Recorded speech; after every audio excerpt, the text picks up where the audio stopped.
राम राम शेतकरी बंधूंनो, स्वागत आहे तुमचं आपल्या ग्रेट शेतकरी यूट्यूब चॅनलवर। बघा शेतकरी मित्रांनो, 24 एप्रिल 2026 रोजची आजची आपण पूर्ण महाराष्ट्रामधील कापूस बाजारभाव या व्हिडिओच्या माध्यमातून लाईव्ह स्वरूपात पाहणार आहोत। तत्पूर्वी आपण चॅनलवर नवीन असाल चॅनलला सबस्क्राईब करा। बघा शेतकरी मित्रांनो, सध्या महाराष्ट्रामध्ये मानवत बाजार समिती आणि तसेच परभणी आणि सेलू या ठिकाणी आजचे कापूस बाजारभाव जास्तीचे जास्त दिलेला आहे।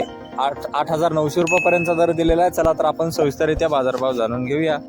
बघा शेतकरी मित्रांनो, कृषी उत्पन्न बाजार समिती अमरावती येथे अवकालेले 60 क्विंटल अशी दर आहे 8,500 रुपये क्विंटल आहे लोकल कापूस।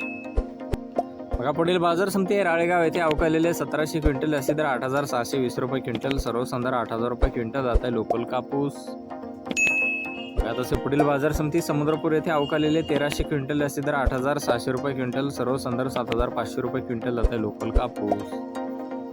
बघा पुढील बाजार समिती हे उमरेड येथे जास्तीत दर आहे 8,420 रुपये क्विंटल सर्वसाधारण 7,610 रुपये क्विंटल आहे लोकल कापूस। बघा पुढील बाजार समिती काटोल येथे जास्तीचा दर आहे 8,300 रुपये क्विंटल सर्वसाधारण 8,200 रुपये क्विंटल आहे लोकल कापूस। बघा पुढील बाजार समिती आहे वर्धा येथे अवकालेले 550 क्विंटल अशी दर 8,700 रुपये क्विंटल सर्वसाधारण 8,450 रुपये क्विंटल आहे मध्यम स्टेपल कापूस।